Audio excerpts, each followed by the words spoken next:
जी दोस्तों, आज हम बात करने वाले हैं लैपटॉप को बाई करते टाइम हमें कौन से पॉइंट्स को कंसीडर करना चाहिए। इनमें से मेन है लैपटॉप की परफॉर्मेंस, इसके अलावा इसकी लैपटॉप की पोर्टेबिलिटी, हमें कैरी करने में कितना इजी रहता है वो नहीं, उसके अलावा बजट हमें लैपटॉप का देख के चलना होता है, जिससे क्या होता है कि हमारी जो नीड है वो बैलेंस में रहती है इन तीनों परफॉर्मेंस मेजर्स के अकॉर्डिंग। तो चलिए देखते हैं। सबसे पहले हमारा जो मेन पॉइंट आता है वो है पर्पज़ और यूज केस क्या रहता है उस लैपटॉप। तो इसके अकॉर्डिंग हमें लैपटॉप को सिलेक्ट करना रहेगा। हमारा यदि बेसिक यूज है ब्राउजिंग, ऑफिस, मूवीज़ के लिए है तो हमारे लिए इंटेल i3 या फिर Ryzen 3 सफिशिएंट रहता है, जो कि 8 GB और 256 GB SSD हमारे लिए बेस्ट ऑप्शन रहता है। यदि हमारा यूज प्रोग्रामिंग या स्टूडेंट के यूज़ के लिए है तो इंटेल i5 और Ryzen 5 बेस्ट ऑप्शन रहता है, जो कि 16 GB और 512 GB स्टैंडर्ड फॉर्मेट में रहते हैं। वहीं पे हमारा यूजेज यदि वीडियो एडिटिंग, ग्राफिक डिज़ाइन के लिए है तो इंटेल i7 और Ryzen 7 ये दोनों सेम कॉन्फ़िगरेशन के रहते हैं, तो इनमें से जो भी बेस्ट मिले हम उसको सेलेक्ट कर सकते हैं। वहीं पे इसकी मेमोरी की बात करें तो 16 से 32 GB रैम डेडिकेटेड GPU की रिक्वायरमेंट रहती ही है। इसके अलावा यदि गेमिंग परफॉर्मेंस के लिए चाहिए तो हमें हाई रिफ्रेश रेट वाले लैपटॉप चाहिए, जो कि 120 हर्ट्ज प्लस के लैपटॉप होने चाहिए, जो RTX और Radeon GPU उसमें होना ही चाहिए। वहीं पे यदि हमारा बिजनेस और ट्रैवल के हिसाब से लैपटॉप है तो light weight, long battery life और स्ट्रॉन्ग बिल्ड क्वालिटी का होना चाहिए, जो कि अल्ट्रा बुक टाइप का हो सकता है।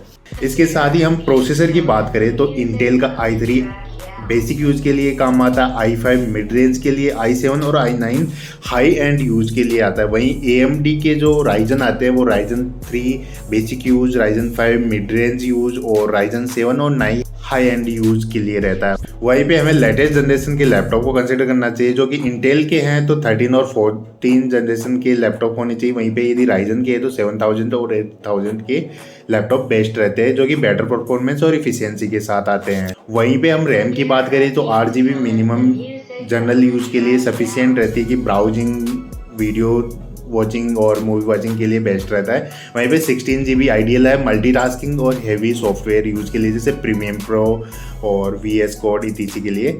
और इससे ज़्यादा यदि professional editing, virtualisation, 3D rendering के लिए चाहिए तो हमें 32 GB प्लस के रैम को कंसिडर करना चाहिए। इसके अलावा प्रेफर करना चाहिए उन लैपटॉप्स को जो कि रैम अपग्रेडेशन के साथ आते हैं। अब हम स्टोरेज की बात करें तो हमें SSD को प्रायोरिटी देनी चाहिए SSD के कंपैरिजन में, क्योंकि SSD फास्टर बूट और लोड टाइम उसका कम रहता है। वहीं पे 512 GB SSD एक स्वीट स्पॉट है मोस्ट यूजर्स के लिए, तो इसको कंसिडर करना चाहिए। Dual storage SSD plus SSD हम कंसिडर कर सकते हैं यदि हमारी स्पेस की रिक्वायरमेंट ज़्यादा है। वहीं पे हमें SSD में भी दो तरीके की SSD देखने को मिलती है, वो होती है एक तो SATA SSD होती है और एक होती है NVMe SSD। तो NVMe SSD फास्ट होती है SATA के कंपेरिजन। नेक्स्ट हमारा आता है GPU का, जो कि ग्राफिक कार्ड होता है। ये इंटीग्रेटेड होता है इंटेल का Iris और AMD का Radeon। ये ऑफिस यूज और लाइट गेमिंग के लिए परफेक्ट रहता है। इसके अलावा यदि आपको वीडियो एडिटिंग, गेमिंग और CAD वर्क के लिए चाहिए तो आपको डेडिकेटेड NVIDIA या AMD का GPU लेना ही पड़ेगा। अब हम बैटरी लाइफ की बात करते हैं तो 8+ आवर्स का स्टूडेंट और ट्रेवलर्स के लिए बेस्ट ऑप्शन रहता है। वहीं पे बैटरी लाइफ गेमिंग और प्रोफेशनल यूज वाले लैपटॉप्स में आपको कम देखने को मिल सकती है। इसके लिए बेस्ट ऑप्शन है कि आप बैटरी की WH कैपेसिटी देखकर ही लैपटॉप को ऑप्शन में सिलेक्ट करें। बिल्ड क्वालिटी और डिज़ाइन भी लैपटॉप का काफ़ी मैटर करता है लैपटॉप बाइंग ऑप्शन में। वहीं पे मेटल और एल्यूमिनियम चेसिस के साथ प्रीमियम और ड्यूरेबल भी होता है। तो वहीं पे स्लिम और लाइट वेट के पोर्टेबिलिटी भी के हिसाब से आपको बेस्ट ऑप्शन देखने को मिलता है। वहीं पे कीबोर्ड कंफर्ट और ट्रैक पैड क्वालिटी मैटर्स करता है लैपटॉप बाइंग के ऑप्शन में बहुत ज़्यादा। इसके अलावा डिस्प्ले की हम बात करें तो नॉर्मली हमें आई कंफर्ट डिस्प्ले ही सिलेक्ट करना चाहिए। और डिस्प्ले की साइज़ की हम बात करें तो पोर्टेबल यदि आपका यूज़ ज़्यादा रहता है तो 13 से 14 इंच सफिशिएंट रहता है। तो वहीं पे 15 इंच से ज़्यादा की डिस्प्ले आपको यदि क्रिएटर और गेमर्स हो और ज़्यादा पोर्टेबिलिटी का काम नहीं है तो आपके लिए बेस्ट ऑप्शन रहता है। वहीं रिजोल्यूशन की बात करें तो फुल HD 1920x1080 मिनिमम रहना चाहिए, जिसमें 4K और 2K के वीडियोस और उसमें वर्क, क्रिएटिव वर्क आसानी से हो जाए। वहीं पे पैनल टाइप की बात करें तो इसके लिए बेस्ट रहता है कि IPS की पैनल डिस्प्ले बेटर रहती है, जो कि कलर कॉन्ट्रास्ट और व्यूइंग एंगल को काफ़ी अच्छा रेस्पॉन्स देती है। वहीं पे यदि ब्राइटनेस की बात करें तो 300+ की निट्स की आउटडोर यूज़ के लिए बेस्ट रहती है। इसके अलावा पोर्ट्स और connectivity normally USB Type-C, HDMI ये हमें हर लैपटॉप में देखने को मिलती है। नॉर्मली SD कार्ड रीडर हमें कुछ लैपटॉप्स में देखने को नहीं मिलता है, तो यदि हमारी रिक्वायरमेंट SD कार्ड रीडर की है तो हमें वो लैपटॉप कंसिडर करनी चाहिए जिनमें ये स्लॉट होता है।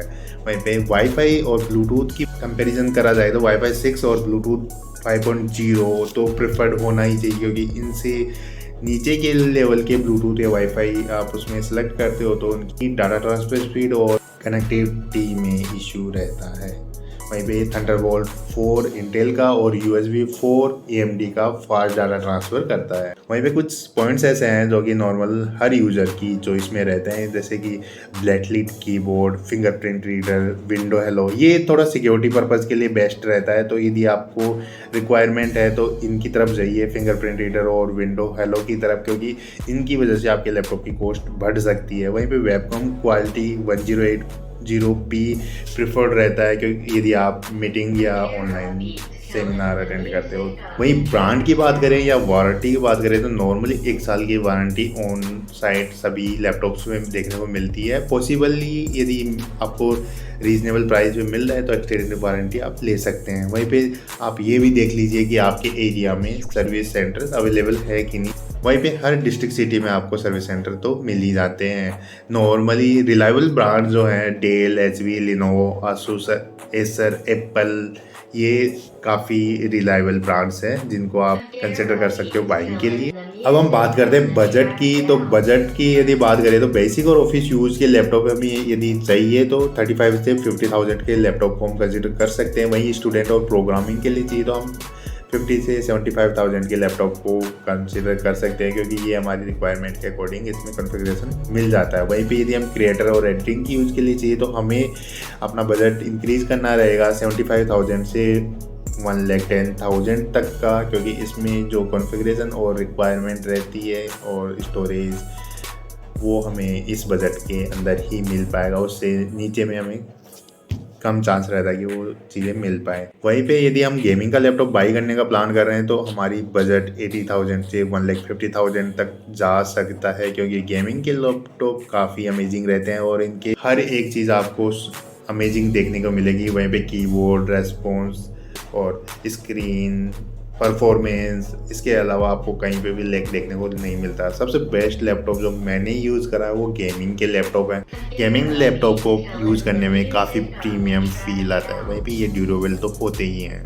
अब मैं आपको कुछ लैपटॉप सजेस्ट करने वाला हूँ जो टॉप बजट या यूज केसेस के हिसाब से आने वाले हैं, और उनके क्यों मैं उनको रिकमेंड कर रहा हूँ उसका भी रीज़न दूंगा। तो सबसे पहले हमारा टॉप बजट और प्रीमियम क्रिएटर और फ्यूचर प्रूफिंग के साथ जो सबसे बेस्ट ऑप्शन आता है वो है मैकबुक एयर का, जो कि आपको रीजनेबल रेट में 80,000 से 120,000 के बीच में आपको देखने को मिल सकता है। क्योंकि एप्पल का लैपटॉप है तो एक्सीलेंट परफॉर्मेंस, लॉन्ग लाइफ और ग्रेट फॉर एडिटिंग रहता ही है। इसमें कंटेंट क्रिएशन में एक्सीलेंट नेक्स्ट लेवल का परफॉर्मेंस आपको देखने को मिलता है। वहीं पे यदि हाई एंड गेमिंग और कंटेंट क्रिएशन देख रहे हो आप तो आसूस का टफ गेमिंग A15 आपको देखने को मिल सकता है, जो कि वीडियो एडिटिंग, गेमिंग और मल्टीटास्किंग के लिए बेस्ट ऑप्शन है। वहीं पे हम बात करें मिड रेंज क्रिएटर और गेमिंग वैल्यूज़ के लिए तो एसर का निट्रो गेमिंग लैपटॉप आपके लिए बेस्ट ऑप्शन हो सकता है। इसमें आपको बैलेंस परफॉर्मेंस बिना किसी एक्स्ट्रा चार्ज और प्रीमियम प्राइस पे किए मिल सकती है। वहीं पे हम यदि बजट लैपटॉप की बात करें लेकिन यूट्यूब और क्रिएटर वर्क के लिए बेस्ट ऑप्शन बताएं तो वो है HP का विक्टस गेमिंग लैपटॉप, जो कि इनफ है एडिटिंग और डेली टास्क के लिए और स्टार्टिंग के लिए बेस्ट ऑप्शन है। वहीं पे यदि एवरीडे वर्क आपको करना है, स्क्रिप्टिंग करनी है, लाइट वेट चाहिए, एडिटिंग के लिए चाहिए तो लिनोवो का IdeaPad Slim 3i पोर्टेबल है, डिसेंट स्पेक्स है और डेली यूज़ के लिए ग्रेट ऑप्शन है। तो ऐसी और मॉडरेट उसमें एडिटिंग हम कर भी सकते हैं, तो ये बेस्ट ऑप्शन रहता है और इसमें रेंज भी आपकी कम रहती है। ओवरऑल यदि हम बात करें तो एक लैपटॉप में क्या क्या चीज़ें होनी चाहिए, इसकी रैम कम से कम 16 GB की होनी चाहिए, 512 GB की SSD और ज़्यादा होनी चाहिए। ये वीडियो फाइल्स को भी ऐड करते हैं तो इसमें 216 GB बहुत जल्दी फिल हो जाता है। वहीं पे डेडिकेटेड GPU चाहिए यदि हमें एडिटिंग का काम करना है, तो गुड डिस्प्ले और कलर एक्यूरेसी के साथ चाहिए, जिससे क्या होता है कि थोड़ा आई प्रोटेक्ट भी रहते हैं और हमें हमारी व्यूइंग एक्सपीरियंस काफ़ी अच्छा रहता है। सर्विस सेंटर हमारे नियरेस्ट सिटी में मिल ही जाते हैं, तो वो ज़्यादा इश्यू का पॉइंट नहीं है। इसके अलावा यदि हमें लैपटॉप को एक चीज़ और कंसिडर करने की रहती है कि इसमें थर्मल या नॉइस वाइल एडिटिंग और गेमिंग करते टाइम, रन करते टाइम उसमें ज़्यादा नॉइस तो नहीं आ रही, क्योंकि नॉइस से आपका गेमिंग का या एडिटिंग का एक्सपीरियंस ख़राब हो सकता है। वहीं पे यदि हमारे को इस सॉफ्टवेयर स्पेसिफिक यूज़ लेना है तो हमें विंडो और मैक OS को कंसिडर करना चाहिए।